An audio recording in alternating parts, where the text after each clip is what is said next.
Dear students, so welcome to 10th standard science.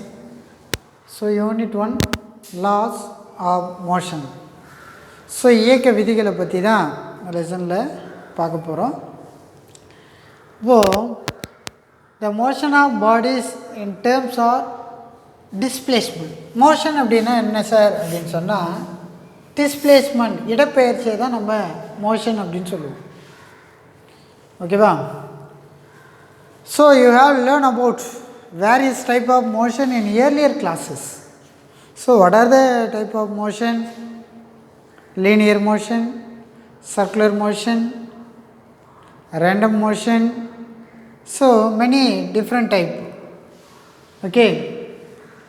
So in the chapter we will discuss about displacement, motion, velocity, acceleration and also. So first force. What is force?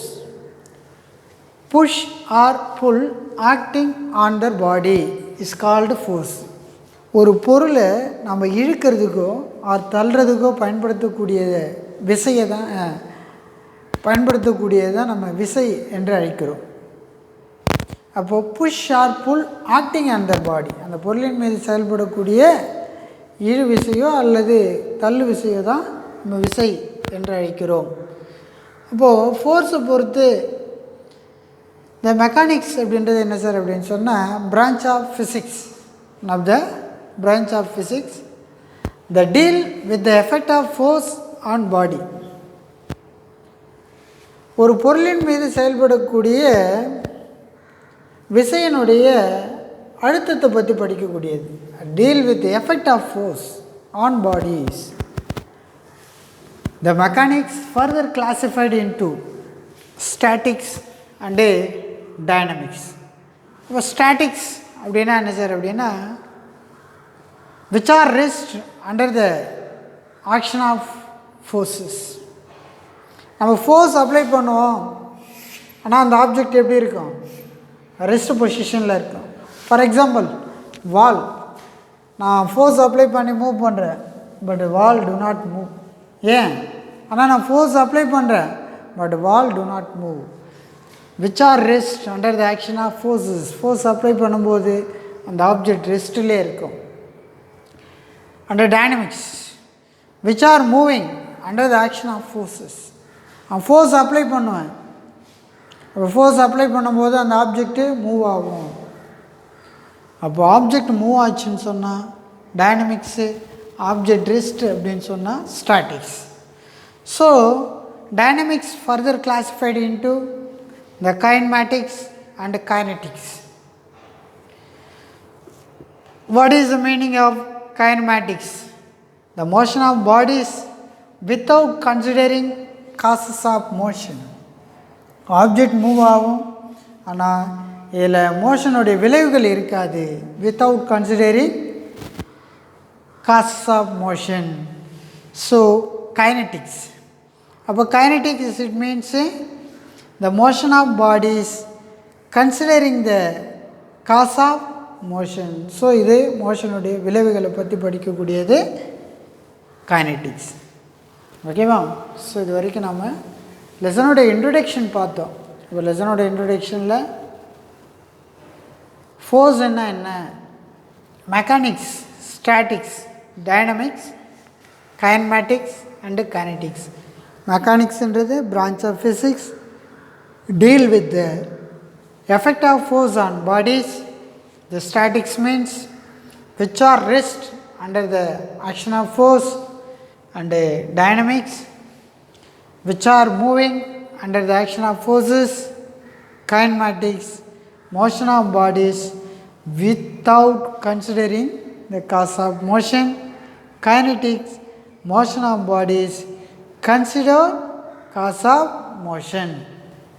Okay, so we are going to the next topic, force and motion. About force and motion, Galileo proposed the concept of force motion. அவர் என்ன சொல்லியிருக்காரு அவருடைய கான்செப்டில்? Galileo அப்படின்ற ஒரு scientist so அவர் தான் எதை discover பண்ணார்? So earlier proposed gravity. So அதன் பிறகு தான் ஐசக் நியூட்டன் கண்டுபிடிச்சிருப்பார். ஸோ இதெல்லாம் நீங்கள் முன்னாடியே படிச்சிருப்பீங்க.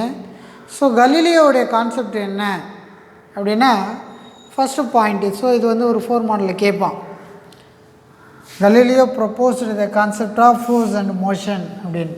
Galileo proposed the concept of force and motion. So அதில் first point, all earthly body state of rest or uniform motion. So இடத்துல இருக்கக்கூடிய எல்லா ஆப்ஜெக்ட்டுமே some of the object are always rest, some of the object are always motion. So for example, the earth always motion, the moving always motion, okay va. The tables are always rest in condition. Above all earthly bodies, some of the objects are moving, some of the objects are rest. ஒரு சில பொருள்கள் தொடர்ந்து இயங்கிக் கொண்டே இருக்கும், ஒரு சில பொருள்கள் தொடர்ந்து தனது ஓய்வு நிலையிலேயே இருக்கும். ஓகேவா? ஸோ செகண்ட் என்ன சொல்கிறார் அப்படின்னா, in motion will continue the same state, no external force applied. அப்போது மோஷனில் இருக்கக்கூடிய ஃபோர்ஸ், அதாவது மோஷனில் இருக்கக்கூடிய ஆப்ஜெக்ட்டு வில் கண்டினியூ, தொடர்ந்து இயங்கிட்டே இருக்கும். எது வரைக்கும்? No external force is applied, வெளிப்புற விசையை செயல்படுத்தாத வரை அந்த பொருளானது தொடர்ந்து ஒரே நிலையிலேயே இருக்கும். For example, rotating of fan சுற்றிக்கிட்டே இருக்குன்னு வச்சிங்களேன். நாம் யாராவது ஃபேன் ஆஃப் பண்ணால் மட்டும்தான் அது ஸ்டாப் ஆகும். ஸோ இல்லைனா will be continue in the state. So தொடர்ந்து அதனுடைய இயக்க நிலையிலேயே இருக்கும். And third point, the force is applied on body any change in the state. அப்போது ஃபோர்ஸ் நம்ம அப்ளை பண்ணுறோம் அந்த ஆப்ஜெக்ட் மேலே, அப்ளை பண்ணாலும் அந்த பொருளானது தனது நிலையை மாற்றிக்கொள்ளாமல் தொடர்ந்து ஒரே நிலையிலேயே இருக்கும் அல்லது அதே நிலையிலேயே இருக்கும். இந்த ஸ்டேட்டை தான் நம்ம இனர்ஷியா, நிலைமம் அப்படின்னு சொல்லுவோம். ஓகே.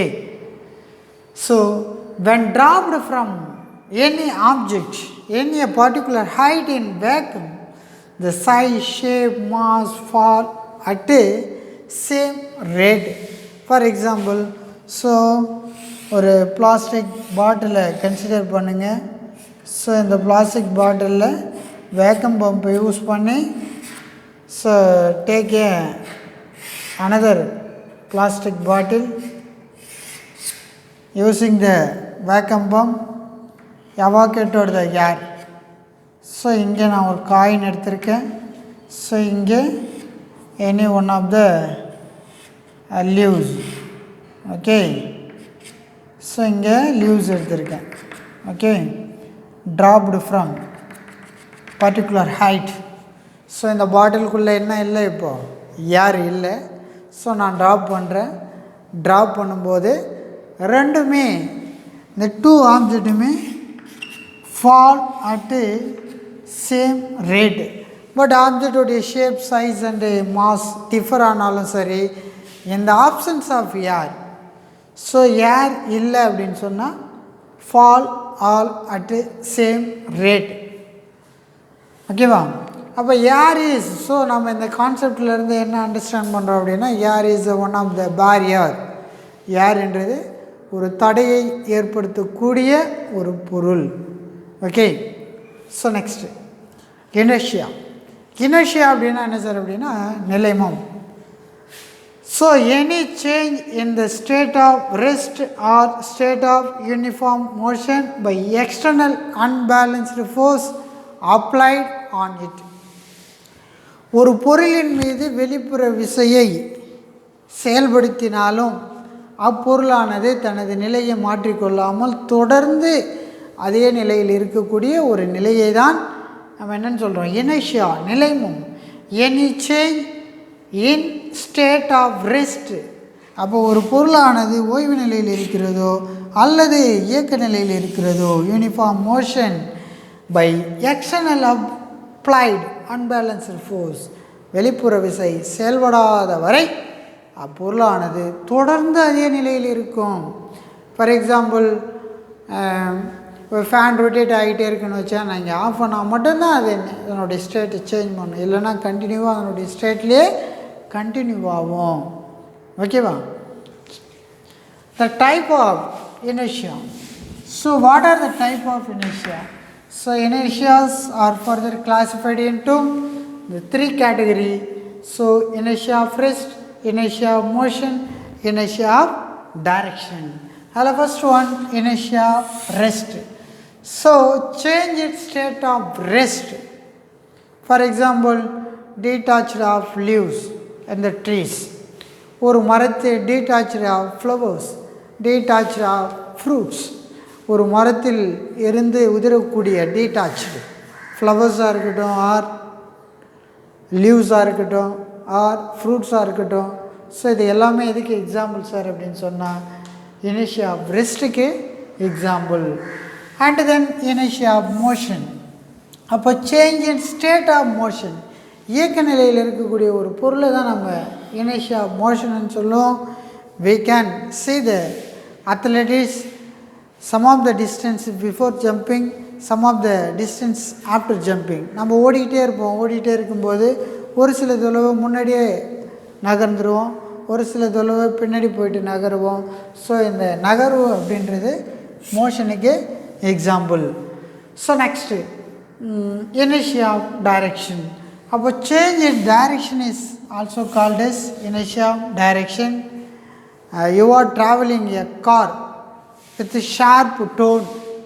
ஸோ ஒரு காரில் ட்ராவல் பண்ணுறீங்க, ஒரு டோன் ஆகும்போது நம்ம என்ன பண்ணுவோம், காரு டோன் ஆகும், பட் நம்ம அதில் இருக்கக்கூடிய பேசஞ்சர்ஸ் வந்து பார்த்திங்கன்னா டேர்ன் ஆக மாட்டோம். ஸோ இது எதுக்கு சார் எக்ஸாம்பிள் அப்படின்னு பார்த்தீங்கன்னா inertia of டைரக்ஷனுக்கு example. So we can see the next topic, linear momentum. So linear momentum, impact of force is also otherwise called linear momentum.